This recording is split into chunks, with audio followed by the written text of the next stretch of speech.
It's time for the Your Personal Bank Show with Ference Toth, financial literacy educator and speaker, entrepreneur, and chairman of the board of A Bank Information. Take charge of your financial future with Your Personal Bank. Now here's Ference Toth. Welcome to the Your Personal Bank Show. I'm not going to spend much time talking about how Your Personal Bank works today because I have so many things to cover. All I'm going to recommend doing is if you're interested in learning how to maximize returns, reduce market risk, and by the way, after what I share today, you likely will be more interested in that. How to diversify your money, safely, create a tax-free bucket of money, create positive arbitrage, which means your money works for you, grows even when you spend it, so it goes farther.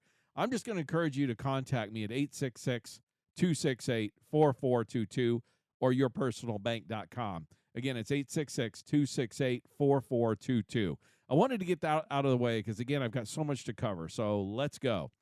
First of all, this past week, CPI, PPI, and retail sales numbers were all bad. In other words, they were all higher than expected, which means inflation is worse than expected.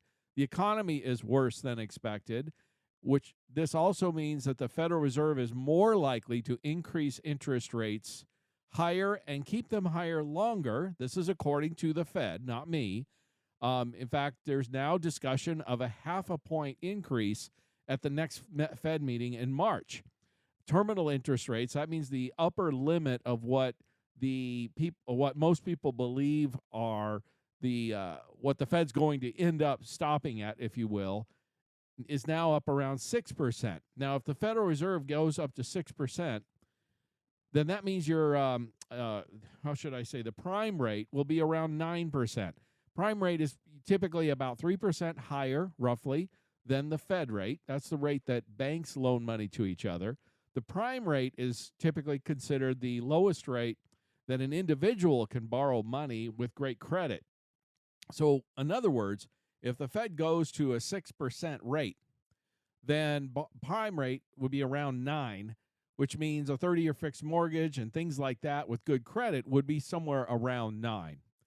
Now, folks, I'm going to say, as bad as all of that sounds, personally, I don't believe that's the upper limit of where things may go. I would not be surprised at all. I discussed this over a year ago, in fact. In fact, one of the previous shows where I was interviewing John Burley, who's one of the real estate experts, one of the most successful and knowledgeable real estate person I know, we'll put it that way.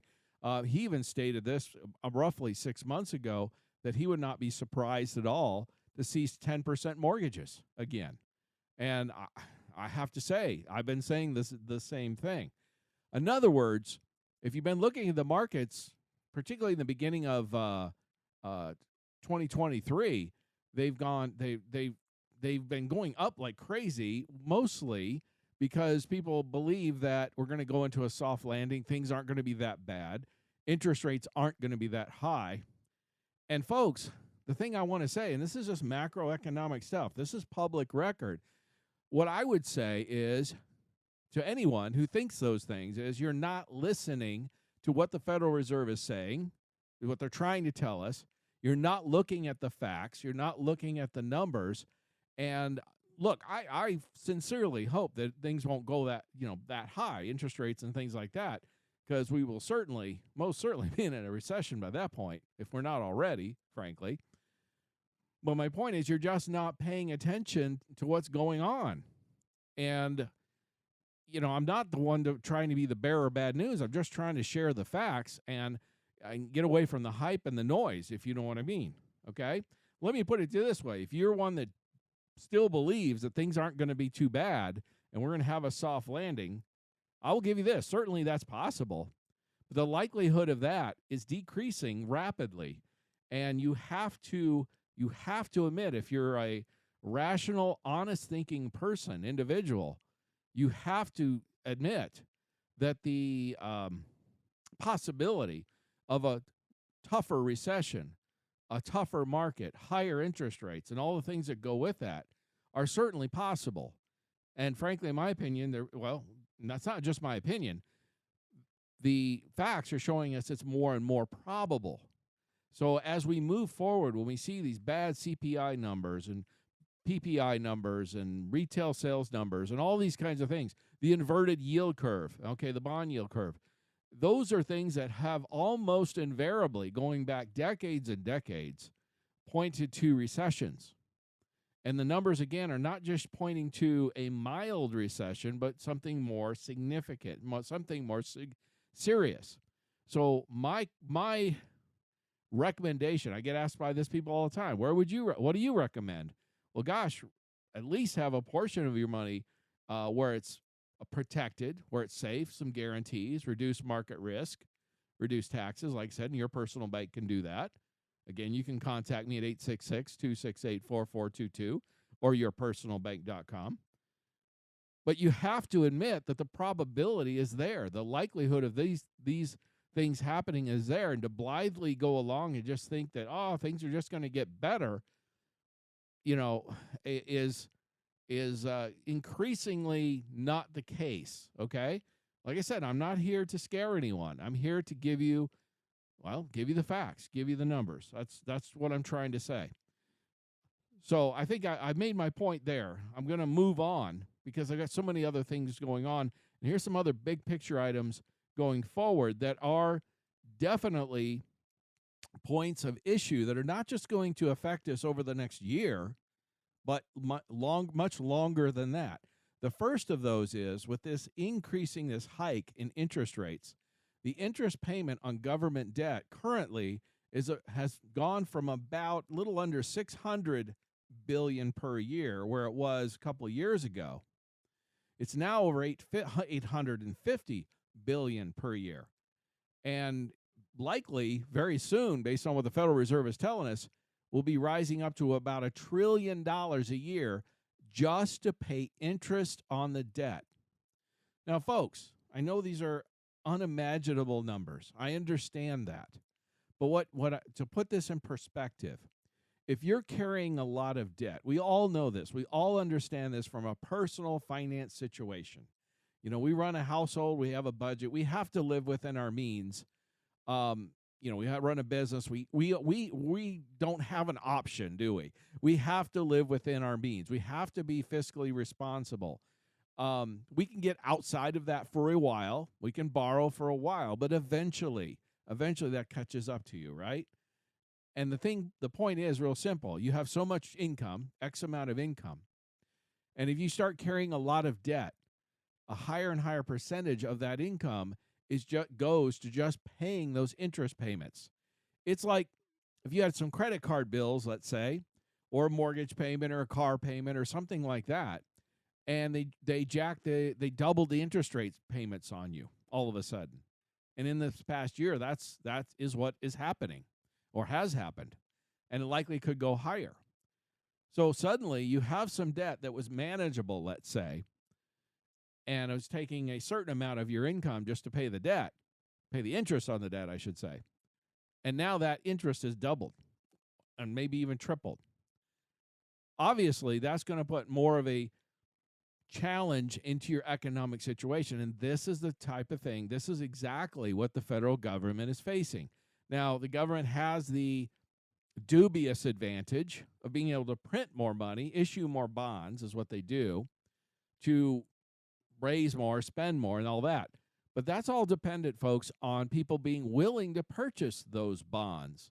And as that continues, as the printing press continues, the selling of the bonds continues, there's already been some signs of typical buyers of bonds. These are sovereign, funds. These are governments and huge hedge funds and huge institutional buyers. There's been more and more reluctance in points in time of their willingness to purchase those bonds, because the value of them becomes less and less as there's more and more of them. Supply and demand, right? Basic supply and demand. There's going to be a tipping point. I don't know where that is, but we're certainly much closer to it now than we were, say, a year ago or 2 years ago. These are all things that, whether we like it or not, whether we want to admit to the fact or not, we as an American people are going to have to bite the bullet and start living some financial responsibility. Our politicians, our leaders are going to have to address this. And I stated this in last week's show and in several before. I'm sorely disappointed that both political parties have sworn off on this debt ceiling discussions, but they both have sworn off Social Security and Medicare. Look, I understand they're hot button issues, and I understand people have put a lot of money into those. And by the way, if you really want to understand, you didn't put all the money into Social Security. If you were the employee, your employer matched the funds. So you actually, a lot of people think they put it all in. No, the employer matched your funds. So only half the money you put in, your employer put in the other half. So that's something to think about right there. But my point is, if you want more on that, I went into a deep dive on that in last week's show. In fact, you can listen to it if you want to. Go to yourpersonalbank.com. You can click on listen to previously recorded shows. The title is on there where I discuss Social Security and Medicare and what needs to be done. The bottom line is, I'm not going to go into a big depth of it like I did last week, but the bottom line is there's only a few years left. They're talking about like 2035. The Social Security trustees and Medicare trustees are telling us, this is public record, you can look it up, are telling us they are going to run out of excess funds to pay current levels of benefits. If nothing is fixed, if nothing is changed, at that point, they're going to then be able to pay out about 75% of the benefit that you are receiving right now or are eligible to receive in the future. What should we do? One question I would ask you is, do you trust our current politicians, our current crop of politicians, to actually fix anything for real? If you do not, and even if you do, I still would recommend having a plan B, have an option so that you can make up, if you need that income, have the ability to make up the difference, about 25% of the income you're receiving from Social Security currently or will be eligible to receive, because it may not be there, folks. And those are the hard mathematical facts. No BS, no political stuff. That's the math. You can't argue with math, okay? So if you are concerned about that, the sooner you address it, the easier it is to fix. Your personal bank can help you fix that with some guaranteed incomes. We can also look at annuities and other options if you're so inclined. And we'll talk about what makes the most sense for you. Contact me at toll-free 866-268-4422 or yourpersonalbank.com. Stay tuned in the next segment. You don't want to miss this one. I got a lot of great stuff to share. For more information on Your Personal Bank, feel free to contact Ference at yourpersonalbank.com.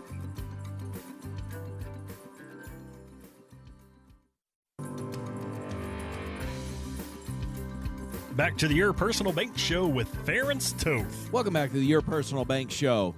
If you missed the first segment, I'm going to really encourage you to go to yourpersonalbank.com. You can click on this or any of the previously recorded shows. I shared some phenomenal information that I'm just going to recap really quick, but go back to there. Again, it's yourpersonalbank.com. Check it out. Look, folks, CPI, PPI, and retail sales were all bad. Inflation, all those numbers came in higher than expected. Inflation is still running hotter than expected. Federal Reserve is now discussing the possibility of doing higher rate cuts or higher rate increases, and keeping those interest rates higher for longer. That is bad for the economy. That is bad for the market. That is bad for real estate. It's bad for a lot of things, okay?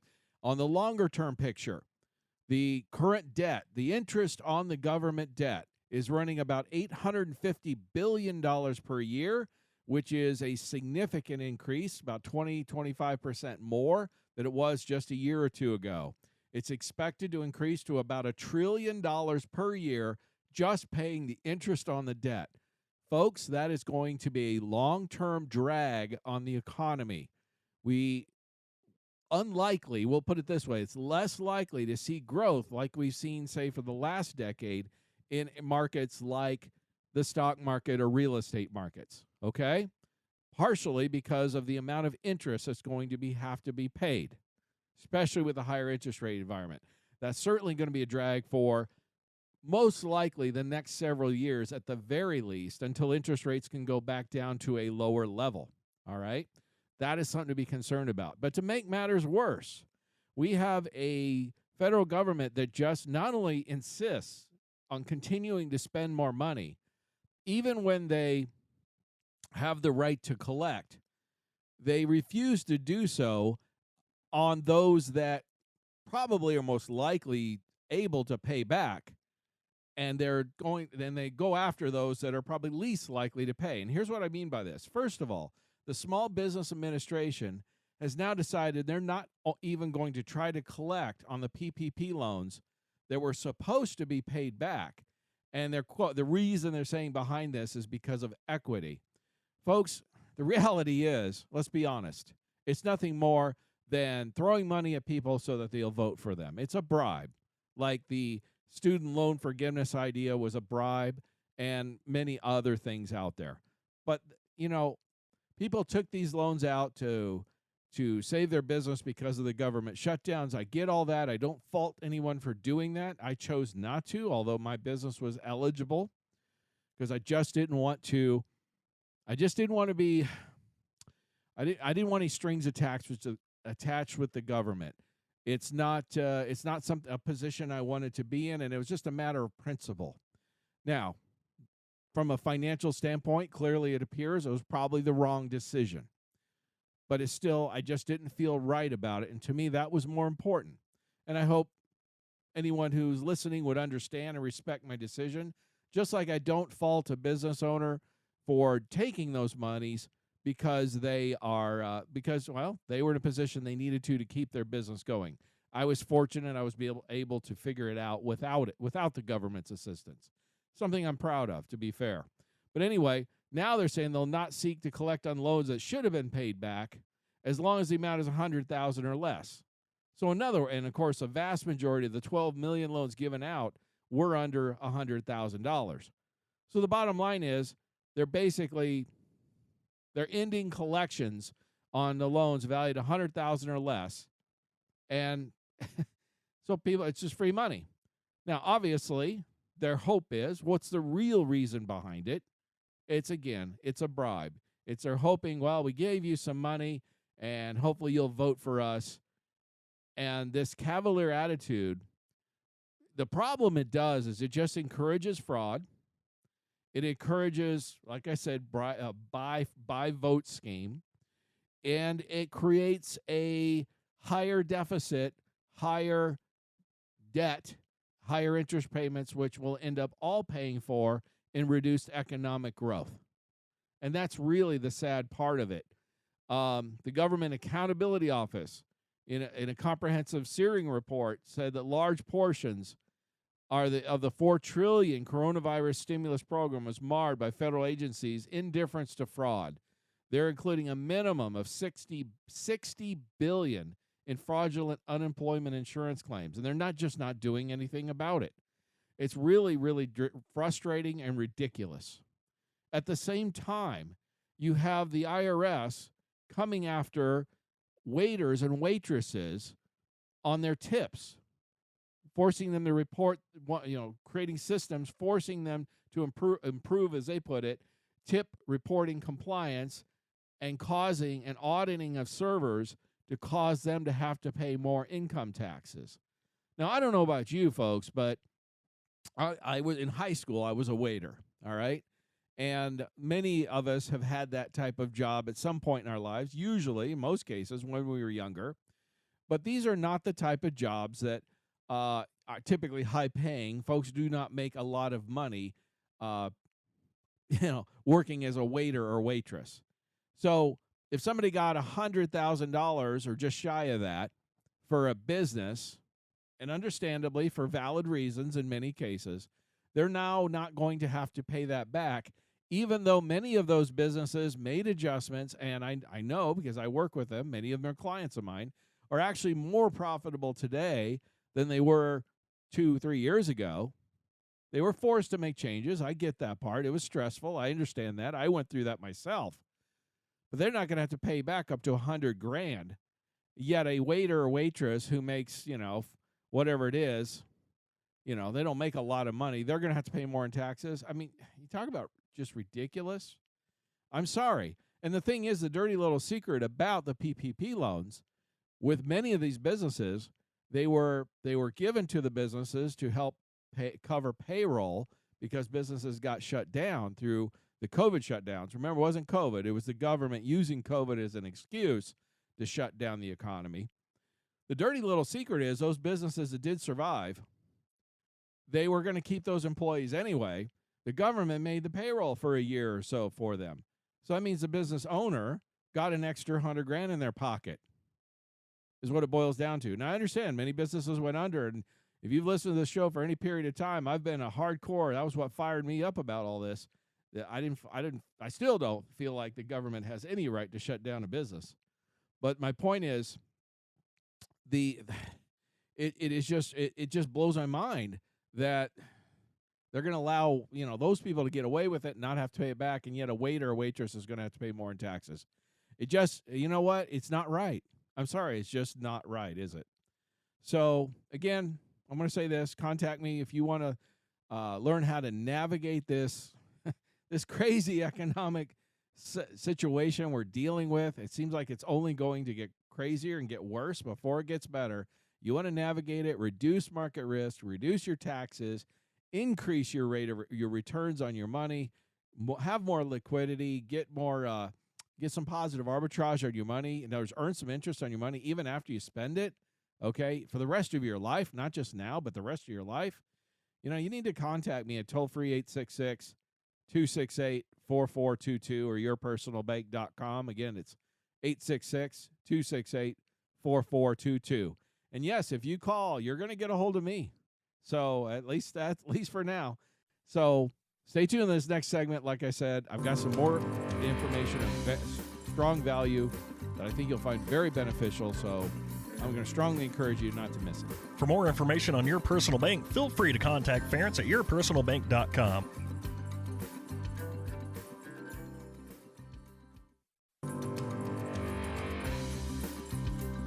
Back to the Your Personal Bank Show with Ference Toth. Welcome back to the Your Personal Bank Show. So not only are we dealing with crazy economic numbers, bad CPI, PPI, all these retail sales numbers, inflation's running higher than expected. Federal Reserve's probably likely now even more so to raise interest rates even higher, more than expected, and keep them there longer. We have the government not willing to pay, even collect on PPP loans, even though folks were supposed to pay them back if they were under $100,000, which increases the amount of interest on the debt. The government debt is now over $800 billion a year and rising fast, especially the higher interest rates. It will be, based on what's going on, we're soon going to be paying over $1 trillion a year in interest in the debt only. That will be a drag on the economy going forward. There's no two ways about it. It's math, folks. The other thing that's going on, just to add to the craziness, is this article I was reading in Wall Street Journal. This is one puzzling job market. One of the things that's been going on, and a lot of people have been pointing to, is the low unemployment rate. Well, on the surface, that's what it looks like. But as you dig into it deeper, you realize very quickly that many of the jobs that are being kept and where the shortage of jobs are more in the lower paying service type jobs. In other words, businesses are having a hard time keeping, servers in restaurants and various things like that. Many, and it's become very common, many of the higher paying jobs, your tech jobs and things like that, all the companies are cutting back. I mean, even Apple announced recently that they're cutting back employees, okay? So many of these jobs, again, they're shaving higher paying jobs, yet the lower end of the spectrum, those are staying in place, and there's shortages there of workers because of the amount of monies that have been put into the system, for one, the benefits that have been offered by the government, two, and then thirdly, there are just a certain number of folks who were working prior to the COVID shutdowns and just have not returned to the workforce, decided to retire early or whatever, because they were able to or whatever, and they're just not in the system. So there's a lower percentage of Americans working today than there were 3 years ago. We're actually one of the lowest rates of workers who are actively either working or looking for a job than previously. So it skews the numbers, and it makes the numbers look historically low. But again, when you dig under the hood a little bit, it's not nearly as rosy as the legacy media tries to make it out. If you know, in our current politicians, you just have to be aware of that. I guess one of the things that I always like to point out is most of the time things just aren't what they appear to be on the surface. In other words, if a politician or the media, especially these days, the mainstream media, tries to tell you something and it doesn't feel right or sound right, you just have to dig a little, and it doesn't take much, folks. It just doesn't take much effort, and you quickly find out it's not exactly what they're saying. And the job market is an great example of that. Inflation is another one. You know, they're talking about, inflation around 6.5%, give or take. And those are still, it's lower than the peaks of 7, 8% or 9 even, which is lower than before, but 6 is still 3 times higher than the Federal Reserve wants the 2% rate. It's still horribly high. But they're also taking out a lot of the main things people spend money on, like food and fuel, okay? Or they're discounting those costs. And, of course, the costs for things like food in particular are the ones that have been stubbornly high and some of the highest inflation areas. And the problem is it's really, really difficult to get around not buying food, you know? We need water and food and shelter, right? Those are things we need. And those are some of where the costs and inflation have been the highest for the average American. So again, even when you're looking at the numbers that are still historically high, but not as high as the peaks, it's not as good as it looks on the surface. Once you, like I said, look under the hood a little bit and you start to realize the areas where it really matters for the typical American, the numbers are horrendously bad, okay? It's really, really bad.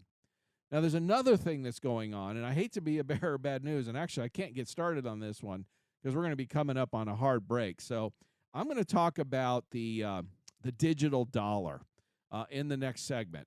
And there's a real effort, and this is among both political parties, to try to put into effect a digital dollar. And I'm going to share with you some of the reasons why I think, and many others think, that this is a historically and dramatically bad idea for a lot of reasons. But I'll share that in the next segment. You want to contact me to navigate this economic craziness with it, and I don't even know what else to call it. Reduce your market risk and diversify and create a tax-free bucket. Create positive arbitrage. Increase your rate of return. I'm going to encourage you to contact me at yourpersonalbank.com or 866-268-4422. For more information on Your Personal Bank, feel free to contact Ference at yourpersonalbank.com.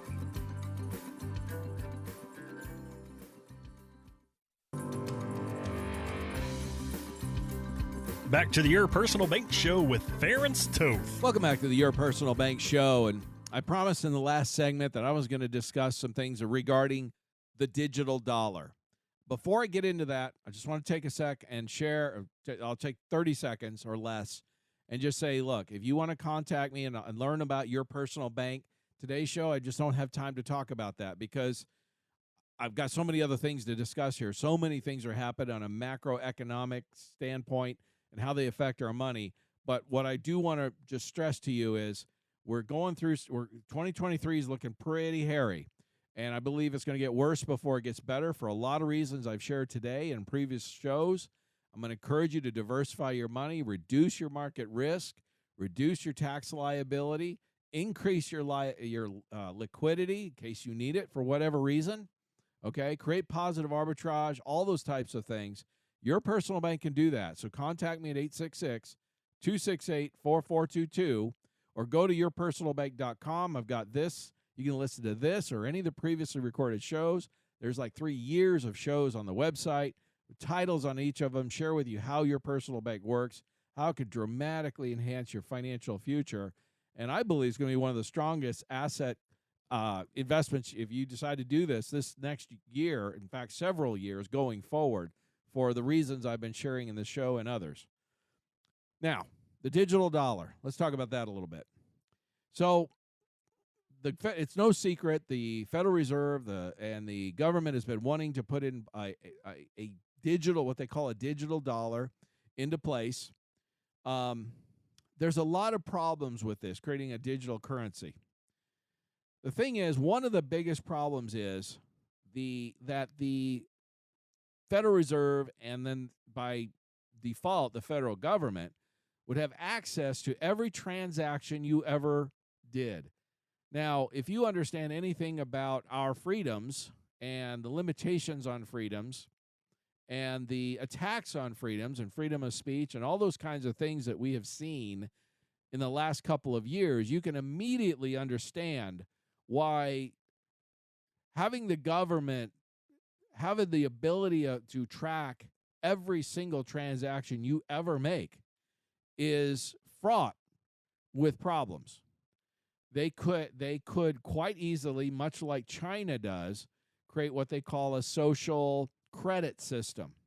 In other words, those that, say, spend or purchase on items that whatever regime is in charge, politically speaking, that they agree with. This could go both ways, by the way, folks. This is what you need to understand. I don't care where you stand on the political spectrum. You need to understand at some point that it swings one way and the other. This could affect you negatively both directions. So this is something universally we should be against. But they could curtail your ability to, say, purchase items, own a home, own a vehicle, travel, any of those things like they do now currently in China. Those kinds of things could be curtailed. One of the recent things we talked about on this, credit card companies, for example, Visa and MasterCard have a special, a special category if someone purchases, say, firearms or ammunition, things like that. Now, what are they going to use that list for in the future? God only knows. And I can't see where many of those reasons, well, one, it's just none of their business. But two, the reasons why they would want to collect that kind of list is quite obvious. Those would help the government identify who owned firearms. And that could be used against those people, okay, at some point in the future. It would reduce, they're saying it would enhance liberty, and the fact is it would do exactly the opposite. It would limit our ability to control the money, or control our lives and how we spend our money. Let me give you another example. Let's say we were all on a digital dollar scenario. This is something a lot of people haven't thought about. But let's say the economy slows down and the political party in power decides they want to juice the economy or, get the economy going again. Well, 2/3 of our economy is consumer spending. They could do something like say to you, 10% of your money you have in the bank or investments or anywhere, you have to spend it on these approved items. They could have an approved list, for example, and you have to spend that in, say, the next 90 days or 6 months or whatever they happen to decide, or that money loses value or disappears. This is the level of control a government could have on spending, forcing the spending habits of individual consumers. Now, I'm not saying that is going to happen, but the risk of those types of things is certainly there and should cause anyone, again, I don't care where your political beliefs stand or where you stand on that, it should cause some pause, okay? These are things that we just have to, again, dig under the hood, open the hood a little, dig under, look under, don't let's look at the cover, open the book and look inside, right? And think about what this could do and how this could impact our lives. Now, I'm going to share a couple other things that are frustrating, and then I've got some really good news, so hang in there with me. 2 other things. One of them, I always say, if you want to understand why something is the way it is, the best way to figure that out is just follow the money. One of the questions that's been asked by many people for a while is, why are we so focused on helping Ukraine? It's like having, as long as it takes, it's like giving them a blank check. Well, there's a lot of reasons behind it going against Putin. Again, I'm not in favor of Putin invading Ukraine, but I'm also not in favor of us giving Ukraine a blank check to defend themselves, because for a lot of reasons, but one of them, it's been well known as one of the most corrupt countries in the world for quite some time. Zelensky is no kind of hero. He's a corrupt politician, maybe even more corrupt than many of them we have. Okay, there's been money laundering that's gone on through there, all kinds of things that have happened. So many of our current leadership wants to protect that cash cow, that money machine that Ukraine has provided FTX with Sam Bankman-Fried. This is not secret. This is public information that's out there. Money laundering into Ukraine using FTX, and bringing it back and going in a Democrat.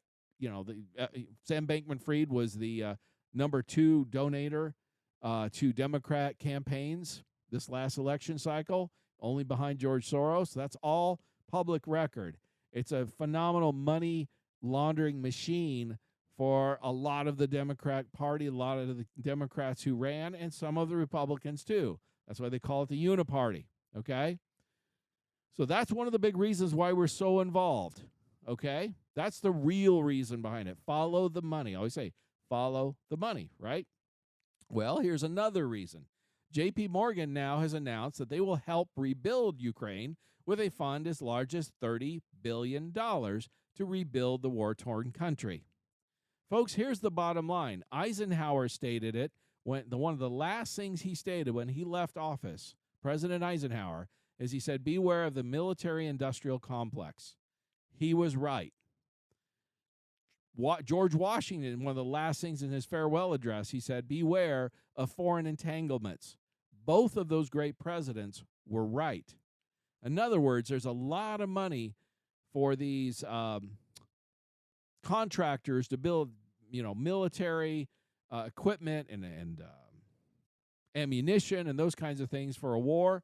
They were quite frustrated because the Afghanistan war, which had gone on for 20 years, had pretty much wound down to almost nothing. And then when Biden pulled them out, our troops out, very poorly, I might add, but when he pulled us out, we were no longer at war. How were they going to make money in creating ammunition and military equipment? Well, this war in Ukraine has been a huge boom for them. And now the financiers come into play, and they get to get involved in managing, quote unquote, 20 to $30 billion of funds that have been received from who? Us, the taxpayers, and money that our country has printed because we really didn't have it. That's what's so ironic. We're borrowing money that we don't have to give to Ukraine to help them rebuild, and the JP Morgan and those get to charge fees on that, which they make a ton of money as a result. And you wonder why we're involved in wars. It's that simple. It's the defense contractors and it's the financiers, okay? And of course the politicians get their campaign contributions and get their money and benefits as a result by making these things happen. I don't know how to stop it, but I can tell you that's what's it's clear as day. That's exactly what's going on, and it's frustrating. Let me give you another one. The U.S. blew $872,000 to build and dismantled a useless fence around the Capitol for Biden's State of the Union address. Spent nearly $1 million on a fence that even the U.S. Capitol Police stated themselves there were no threats and there was really no reason to put it up. I mean, again, you're talking about just waste of money, and it's just absolutely frustrating. Now, I got a few minutes left, and I want to share. I've shared a lot of frustrating things, a lot of challenging things coming down that are happening, and I believe are coming down the pike, economically especially. But let me share some positive. Let me share a little bit of hope. One of the things I noticed watching the State of the Union address a couple of weeks ago is a statement that I make oftentimes at the end of my show, and that is, it's still on our money, so in God we trust. And if you look at any dollar bill or coin you can find on our money, that statement. Well, I also noticed, it was interesting, that at the State of the Union address, right behind the podium, in big, bold block letters, chiseled in marble, was the statement, "In God We Trust." It was there throughout the entire televised address. In other words, again, very, very prominent. Never mentioned, of course, but it's prominent and it's still there. And I believe that's where our true hope of the future of this country lies. Is this country was built and founded on that, and it's definitely been a situation where it's been taken out of the public square, out of our schools, and all of those things. There's no question. Well, I don't talk about faith a lot. I am a Christian, have been for decades. I've been in music ministry. I've done many things along that line. I am a believer. I don't shove it down people's throats, but at the same time, they know where I stand. And my hope is that through my actions, this is something I'll just share. My personal story is many years ago, there was a young minister who was speaking, and it really struck me, and a statement he made, and I've tried to live my life by this, and it is, witness at all times, use words when necessary. Well, unfortunately, at this moment, I have to use a few words because this is radio. But if you haven't looked up the Asbury University revival, I encourage you to do that. It's all over social media. It's in Asbury. It's in Kentucky, and it's a Christian college where there is a church service, a normal, regular church service that just hasn't ended, and it's at this point still continuing. It's now attracted attention from people all throughout the entire world. But what's interesting about this to me is it's not led by any leaders. It's student-led.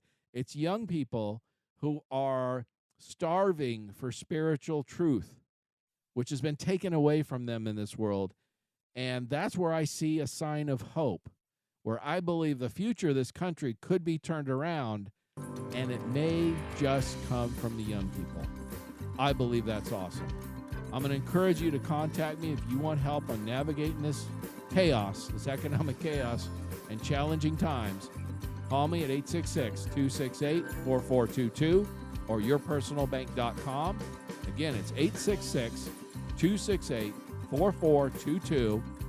And like I said earlier, it's still on our money, so in God we trust. For more information on Your Personal Bank, feel free to contact Ference at yourpersonalbank.com. This show is designed to provide accurate and authoritative information. The presenter and guest on this program do not engage in legal, accounting, or tax advice. Professional advice regarding your situation should be sought if required. Products and riders may have limitations and may not be available in all states. Excessive unpaid loans may affect performance. Distributions may become taxable if not managed properly. Replacements may not be suitable for everyone. There may be charges when replacing coverage. Compare when considering a replacement. Dividend rates and baseline of credit rates may change. Contact yourpersonalbank.com for current rates.